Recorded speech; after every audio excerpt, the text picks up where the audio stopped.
Welcome back. Welcome back, everybody, Welcome back to another episode of Don't Do That. Don't Do That. Right here on Mad as Hell Monday. Hopefully your weekend was great on 16 TV. Because we know you spent the weekend here. So, okay. Now, we have Unicorn Piss, Good Life Infusions, House of Dank. That is going to be what we have today.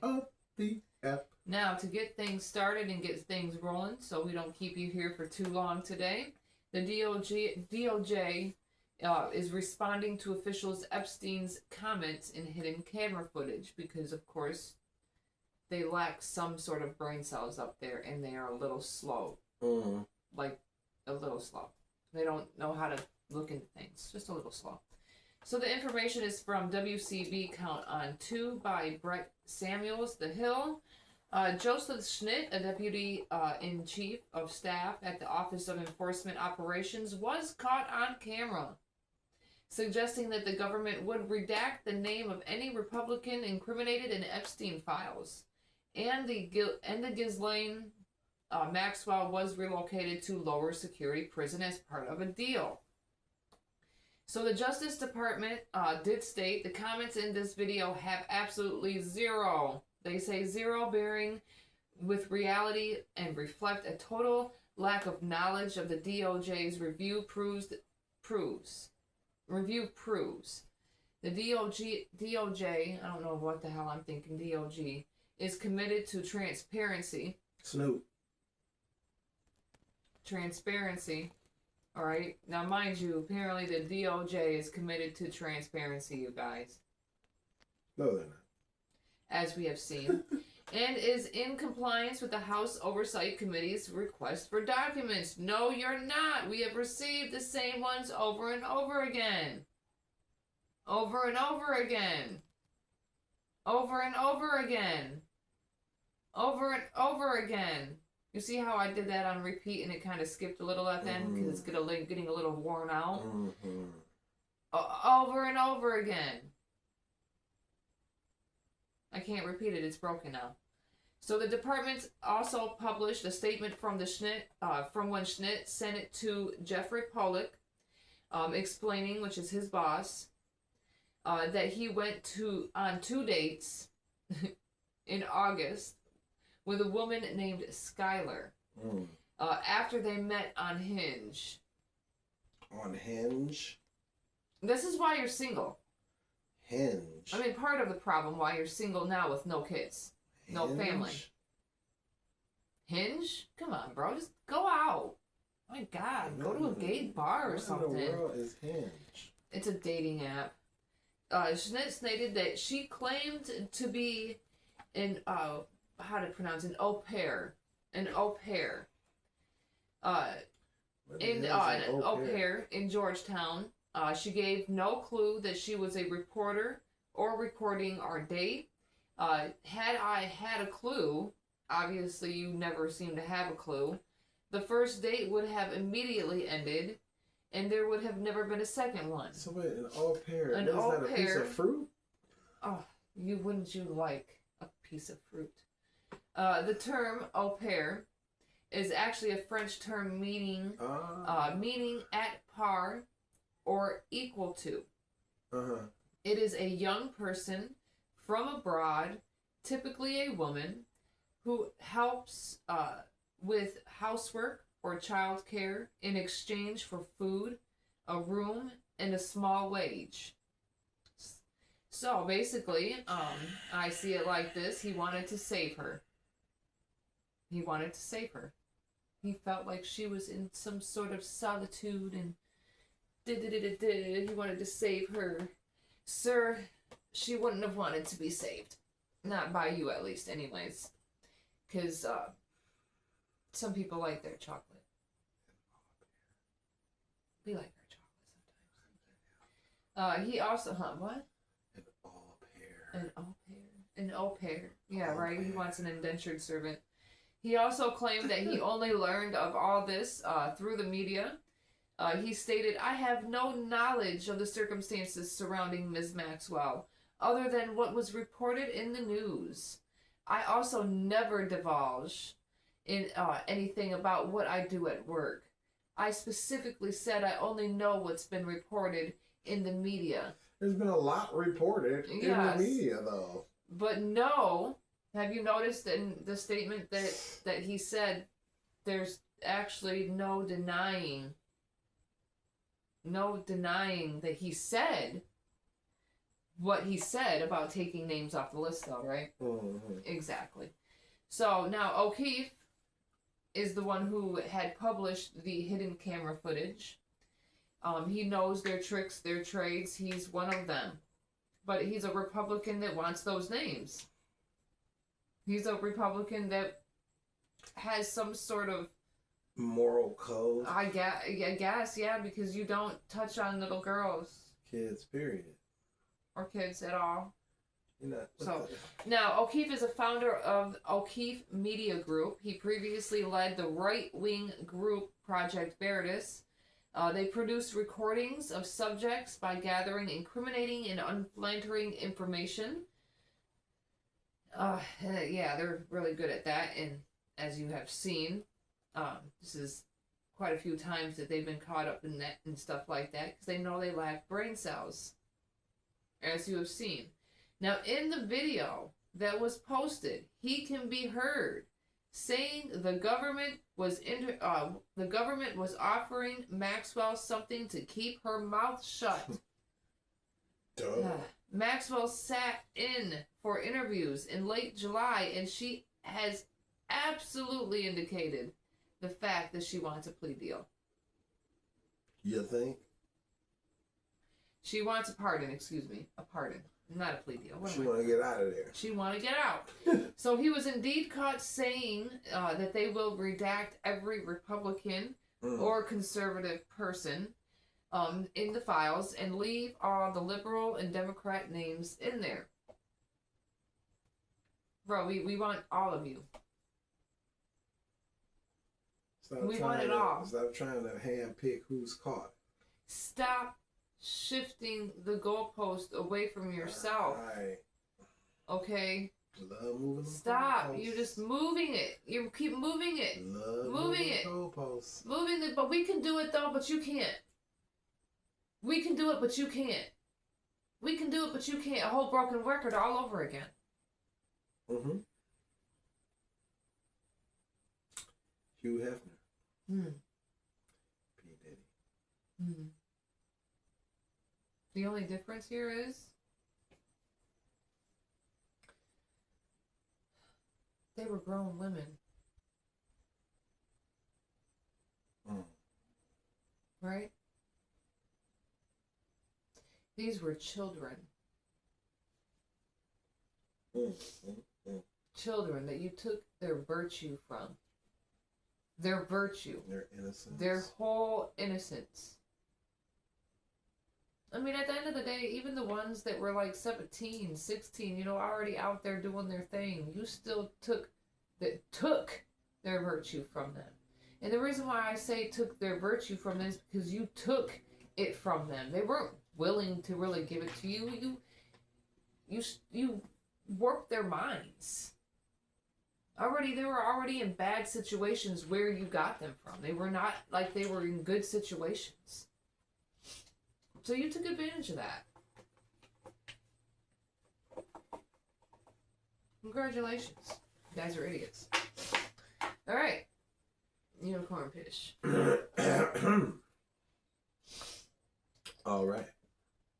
Are you ready? Are you ready? All right. So for Mad as Hell Monday, I came up with a little segment called What was it called? Nigga Sing. Nigga Dance. No, I forgot. Nigga Jump. Or nigga die. Sports and entertainment are one of the only areas, two of the only areas, where we get little to no problems. Unless you're the Pistons. Sorry. I meant problems like, well, I guess that's not true at all either. Do you remember, shut up and dribble? Just shut up and dribble. When the basketball players would try to have political views, or like when Colin Kaepernick took a knee because he was upset about the extended version of the national anthem. The version that, we rarely taught about. Okay, so it's all about. She doesn't like the word, but I have to say it for dramatic effect so you can understand what it means. It's back to nigga sing, nigga dance, nigga jump, or nigga die. Nigga sing is Michael Jackson, Ray Charles, James Brown, Tina Turner, name a great, Aretha Franklin, Anita Baker, name a great. You enjoy us when we're singing for you. Muhammad Ali, Mike Tyson, Michael Jordan, Roy Jones Jr. Can I continue? Kobe Bryant. It's cool when we jumping for you. And singing for you. Making sure that they're entertainment. Usher. Chris Brown. When we dancing for you, it's all good, boss. Right? Or, nigga die. Robert Brooks. Philandro Castile. Sandra Bland. Trayvon Martin. See where I'm going with this?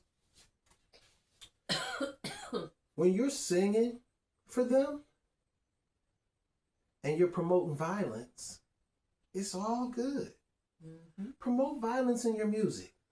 Push the narrative that your people are loud, violent, unlawful, dangerous. Right? As long as you're pushing that narrative and doing this other thing,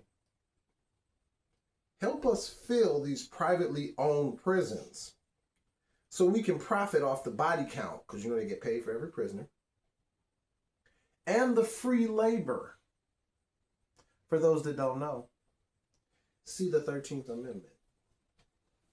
The accept clause, which basically is pots, so I can hit the weed. Oh, you wanted me to... Oh. What was the 13th Amendment? We said there's the accept clause, and that basically gives them the right to kind of slavery. You said the accept law. Yeah, the accept law. I thought that was like basically a workaround to slavery. Which is why all of these people are so dangerous. They're born to be criminals.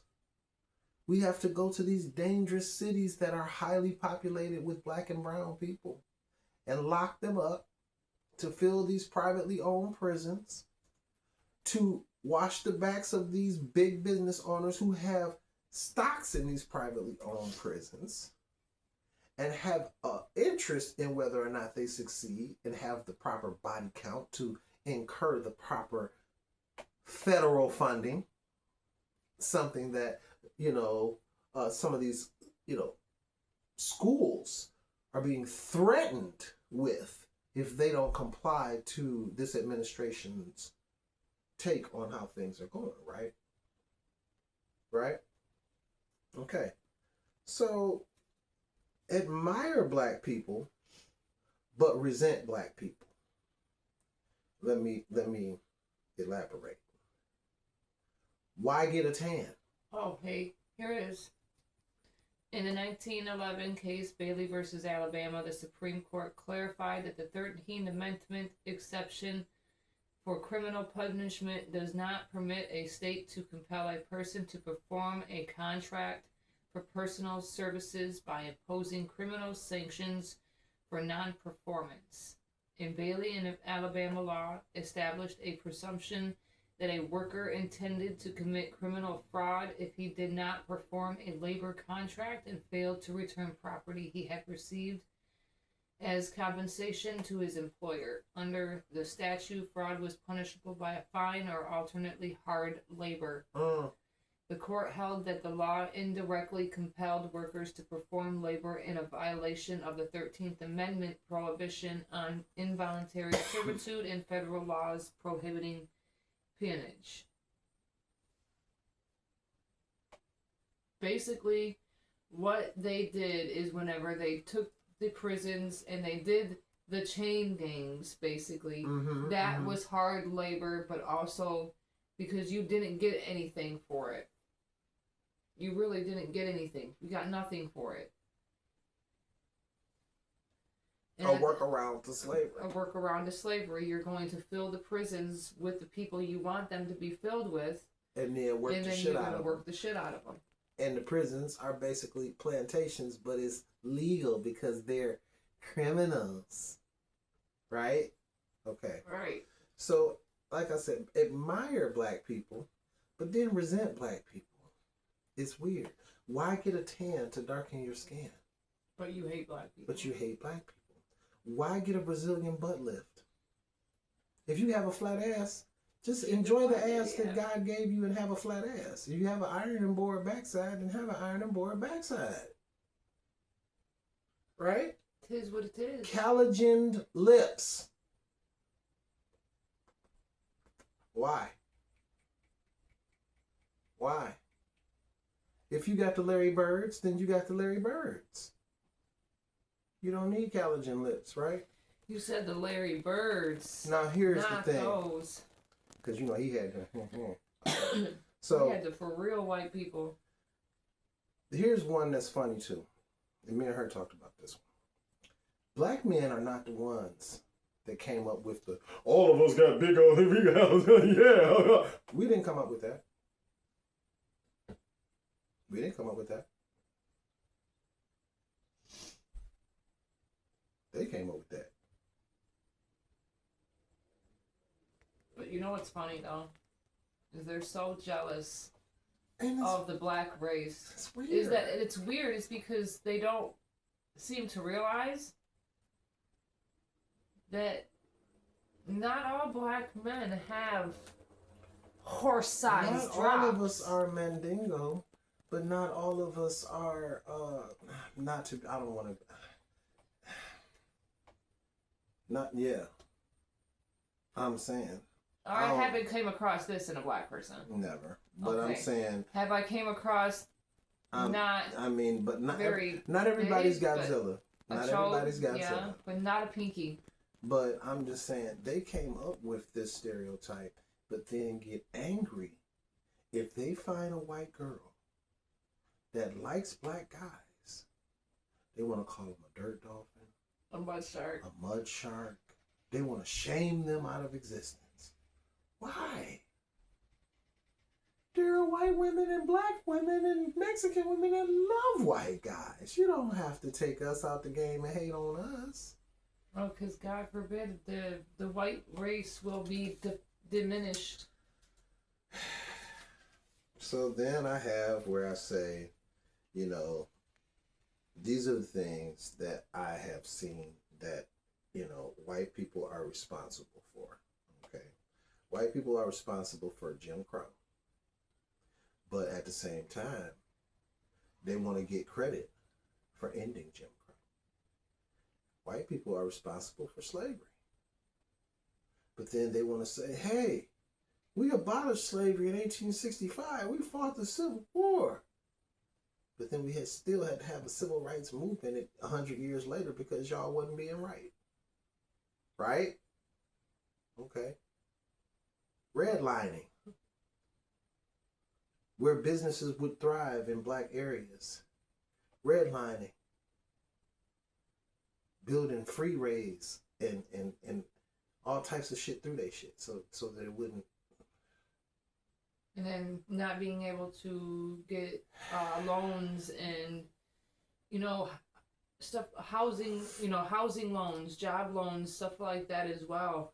Black people were not allowed to have that. It was a systematic destruction of a race. And then, you know, when y'all are tired of people, you know, discovering how heinous it really was. Now it's time to cover everything up in the museums, and now it's time to, we're the victims now. Oh, whites, it's always been so wrong to be a white man. It's tough being white, man. Why? Because everybody's chickens come home to roost? Yeah, you might not have been the person that had slaves, and I might not have been the person that wasn't. But you're also not the person that's trying to make a difference either. You're not the person that's trying to speak up. You're the person that's making the situation worse, and you have no problem doing it. If you're the person that's jumping down in the comments and you're saying, get on the train, MAGA, when you see what Donald Trump is, if you're the person that didn't understand that this man, Donald Trump, who is now the president of the United States, had the Proud Boys on a leash as if he was the kingpin and they were the tracksuit mafia, if you cannot understand that groups like the Skinheads, the Proud Boys, the Ku Klux Klan are a stark contrast to groups like the NAACP, Black Lives Matters, the Nation of Islam, Black Panthers. They corrupted the whole Black Lives Matters thing with how much people were stealing money and all the different stuff, because they saw a movement that was about to rise up that would be like the Black Panthers. Black Panthers wasn't out to try and kill white folks. No, what actually, they was doing? They actually aligned with people that were called. They was helping people in the neighborhood and feeding families and having another thing drives that people need to shit. look up too. How many people were taught about the White Panthers? Oh, yeah. Let's go into that. That'll have to be a whole nother subject. Look at that. Look at that. Look it up. There was a group of white people that were aligned with the Black Panthers that helped them, that were for the same cause. Now see. And look it up yourself. Don't be sitting there talking shit without looking it up, because then I know you ain't. I'm about to go look that up, and that's going to definitely be on Wednesday or Friday show. That's going to be a so I said, one last thing. I said, one of the side effects. All right, go ahead. One of the side effects of Trump as president for the second term, after he failed so miserably his first time in office, is when you see people flying the American flag now. This is the most fucked up part. You have to wonder, what do you mean by it? When you fly your flag now, or you stand with America, are you flying your flag for the America that we are trying to be? Or are you flying your flag for Trump? When you say you stand with America, now I kind of take a step back, like, which America though? And that's messed up. We shouldn't have to feel like that as a community, as a country. We shouldn't have to feel like that. No, you shouldn't. We shouldn't. So, all right. So, I'm good. Yeah. Now, I watched that video of that 14-year-old child. So here's an update. Attorney demands charges for white teens in alleged racial assault of 14-year-old. Information from Black Enterprise, written by Cedric Big Said Thornton. All right? That's who I give it credit to, because that's who I got it from. Now, Attorney B. Ivory, and this is all from Newsbreak, okay? Look it up. Attorney B. Ivory, Ivory Lamar states, I think that the evidence based off the racial slurs that can be heard in the video, at least that I present, warrants further investigation into potentially escalating any charges that would be referred to it at a hate crime. A 14-year-old child was brutally attacked by other teens, and of course, law enforcement doesn't believe there was a hate crime being done, even though there is clear footage of the crime on cell phone footage. Again, something that is right there in front of your face, and you don't want to acknowledge it. I talk about it all the time. It's right there in your face, and yet you can't seem to freaking acknowledge it. Now, as he should, the attorney feels that the teens need to have some sort of accountability for their actions in this situation.